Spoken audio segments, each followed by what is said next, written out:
When the village of S or the village of R is recaptured, it's a scene of devastation indeed, after 2 offensives have torn across its face. But now the rightful owners hold the place again. This is a second video covering the Soviet propaganda leaflet Front-Illustrierte Nr. 2 from January of 1942 and associated stock film footage. If you haven't seen part 1, I suggest you go back and watch it. In the winter of 1941-42, Germany's push to take Moscow under the codename Operation Typhoon had failed. With the Soviet counterattack underway, their propagandists were claiming that the entire front had collapsed. Focused on the misery being experienced by the individual German soldier, their intention was to convince them to surrender. The accompanying music is Tchaikovsky's 1812 Overture, which was meant to commemorate the successful Russian defense against Napoleon's invading Grande Armée in 1812, which I find appropriate. We'll get back to Tchaikovsky again later. Der Rückzugsweg der deutschen Armee westlich von Klin. Deutsche Soldaten, rettet euer Leben. Macht Schluss mit dem sinnlosen Krieg.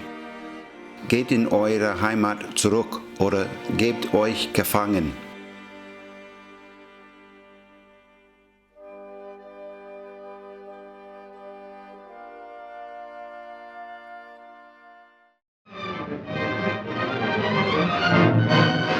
Вот она, дорога на Москву и обратно.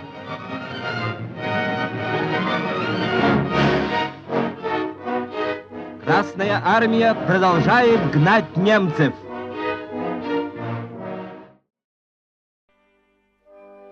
This caption reads, "The remainder of a German infantry regiment that was defeated near Moscow. The freezing and starving soldiers were trying to stay warm by the fire when they were captured." Here, it reads, "A group of German soldiers that surrendered near Kiln. For these soldiers, this senseless war is over, and their lives have been saved."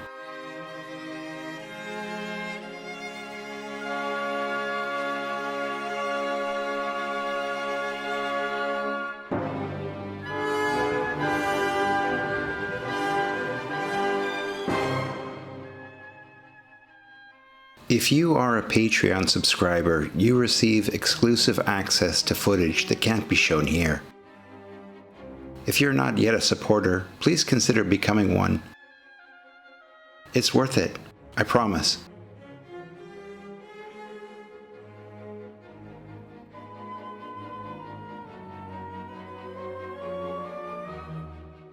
This caption states that the German troops haphazardly retreated, leaving bags full of iron crosses behind. The Führer had intended these medals to be presented to the conquerors of Moscow. Instead of iron crosses, the German soldiers received birch crosses on top of their graves.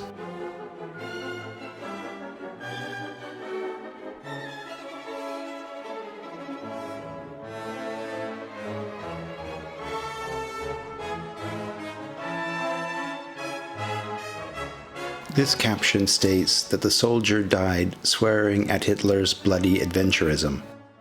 The photograph used has been altered by the artist Alexander Zhitomirsky. Looking closely at the helmet, the whole seems unnatural, extending to remove the top of the head of the eagle that has obviously also been painted in. The foreshadowing suggests to the reader of what is to come if they don't act decisively.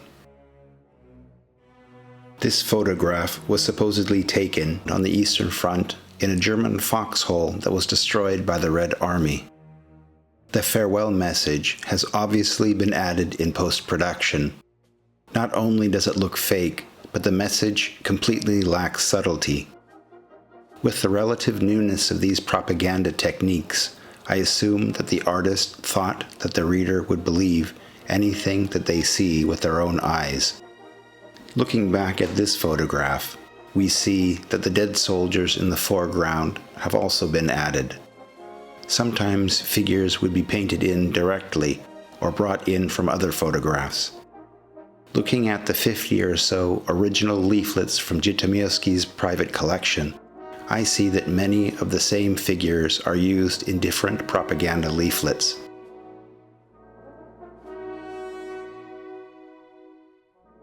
Finally, looking at the last page of this leaflet, the propaganda message is meant to come together for the reader.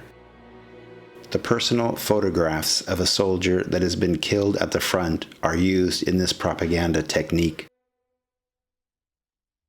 At the top we see the soldier happily with his child on a summer day. Next we see his dead body covered with snow somewhere along the Eastern Front in Russia. Then is his widowed wife left to take care of the children alone back in Germany. A strategically important city that's been mentioned a few times today is Klin, which also happens to be where Tchaikovsky was from. We'll end this video with footage that shows the condition his house was found in after the Soviets had retaken the city.